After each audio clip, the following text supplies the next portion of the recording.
Hey friends, welcome back to my channel. My name is Deanna DeMattio and I'm a real estate agent with eXp Realty. I actually have great news. I recently passed my real estate exam in Connecticut this morning, and that is a huge accomplishment for me. I set out last year to get my real estate license in California, Florida, and Connecticut, and I'm officially licensed in all three. I am active in Florida and I'm going to be active in Connecticut too very soon. I am not active in California. However, if you do have any needs out in California or actually all over the country, please let me know. I'm sure I can be of assist to you, or I can find someone that can help you. But today I wanted to make this video because when I was going through the process to get my license in Connecticut, I couldn't find anything about anyone having taken the test, any kind of reviews about it, questions, like examples, things like that. And I have licensing reciprocity, so I have my Florida license, so I didn't have to take any classes to take my Connecticut exam. However, that kind of was a little concerning because I didn't have to take any classes. I wasn't exactly sure what was going to be on the exam. So this whole video is going to be about what was on the Connecticut state portion of the exam.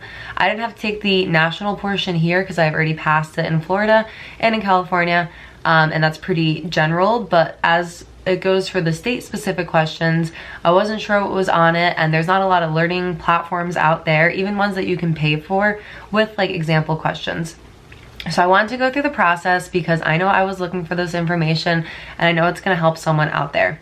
So let's get started. The exam is PSI exams, and I'm going to be looking at my notes a little bit just so I can go through all of the questions. I took the exam this morning and I went out to my car and basically wrote down everything. So I have a lot of the questions that I had, so stick around. So PSI exam is a online learning testing platform. However, I took the exam in person, and I think that you can take it online, but I took the in-person option. I took it in Danbury, Connecticut. It was a very streamlined process.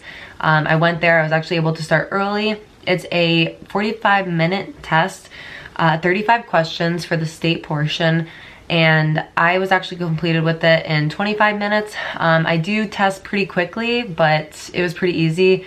I think even going into it, I'm not exactly sure what was going to be on it. So it was a $65 cost to schedule the exam, and I could change it if I needed to.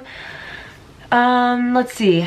It was all multiple choice, and let's get into the questions. So starting from basically the beginning, when I started, Connecticut Common Interest Ownership Act. So that kind of deals with landlords, tenants, and common interest areas. There is one question on that. Prescriptive easement times. So this is how long someone can be using property and then kind of officially claim a right to use that property. In Connecticut, it's 15 years, so that was definitely on there. The definition of sub-agency was on there. That was pretty straightforward, like asking for the definition. Designated agency, there was a lot of questions with designated agency. The definition, a couple examples, and also kind of deciding between designated agency and dual agency. The no representation agreement contract. So if you're working with a customer, not a client, and you have someone basically who wants to work with you, but they're not signing anything yet, that's a no representation agreement, and there's a couple questions about that. Tons of misrepresentation and fraud, and also the difference between the two. I would say my biggest advice is to kind of look up a bunch of examples and learn the difference between misrepresentation and fraud, because I had to decide between a couple of them if that was misrepresentation or fraud, and then also just kind of decipher on some examples. What the commission can do, the commissioner, things like that. Percentage lease contract, so if that was legal in Connecticut, if it can be accepted, and kind of what is a percentage lease contract. When to give the buyer broker agreement, I put immediately. I think that is the correct answer, but when to give the buyer broker agreement once you sign it, basically. Continuing education, I knew that was going to be on there because as an agent now, I'm going to have to listen to the continuing education laws. And there is a grace period, and that's what my question kind of asked about, how the grace period affected when you can do your licensing and stuff like that. So that's on the department's website, pretty easy information to find. There was a couple questions which I found interesting about how if someone had died in the house previously, how the buyer can receive that information if they feel the need and they want to know if anyone had died in the house recently. And that's through written consent from the seller. So there was definitely questions on that. If something in the contract, so you had a contract to purchase, goes missing. So my example was a fridge. They took out the nice fridge and they put in a old fridge. And who has to deal with that? It's the closing agents. And what's the rules with that? So if it's in the contract, when parties signed it, it should remain in the house. And if it was not in the contract and you thought it was supposed to be in the contract but it wasn't, that's kind of on you as the agent and the buyer for not being too sure. But the closing agents will deal with that more than likely. How to find out who owns the property. So this was in the case of someone having died and the agent was trying to figure out who actually had the title to the property. And examples were like looking at the utility bills. That's not enough. It was, I think, more focusing on the land records and recordings. The Connecticut Uniform Electronic Transaction Act was on there. So that goes over what contracts and what documents can be legally signed electronically. And today's age, a lot of them can. But there are a few that still need to have the wet signature. So definitely know that. When to provide a disclosure. So the disclosure is a residential disclosure. So selling things that aren't residential, like commercial property, sometimes isn't required to have a disclosure. I think that's where my question was getting at. Lots of questions on what an assistant can and cannot do.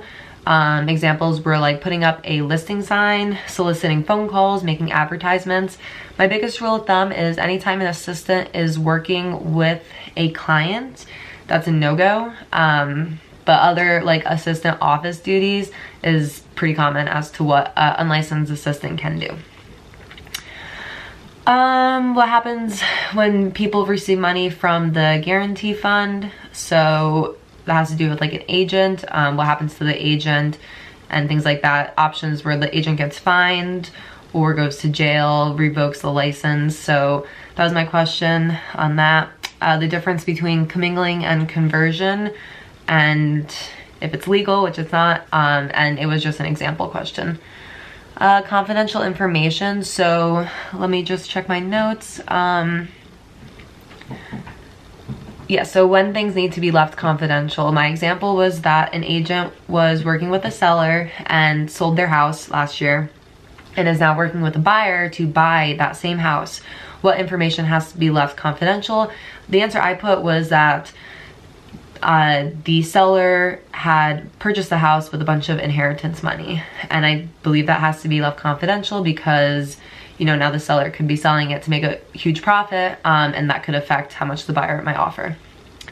Next is lead-based paint. So I went into the test thinking the only question about lead-based paint is going to be that there has to be a disclosure if it was built prior to 1978.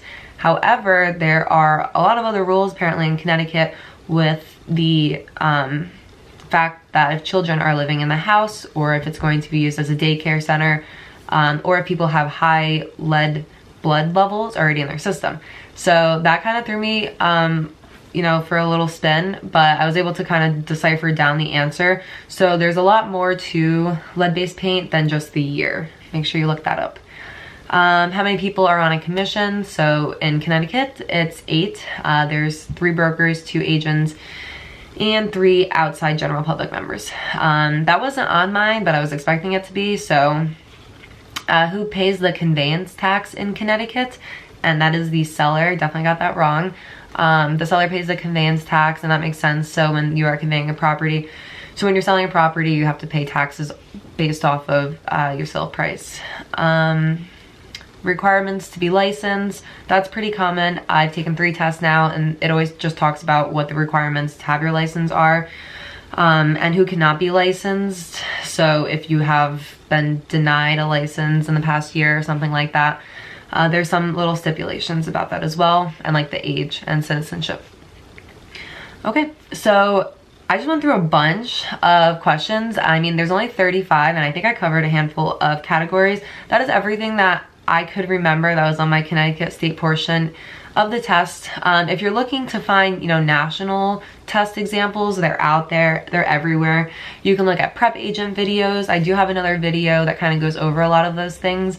Real Estate Express is a great option, has a lot of national stuff on there. But in terms of the Connecticut state portion, if you look up the PSI Connecticut exam template, it does go over.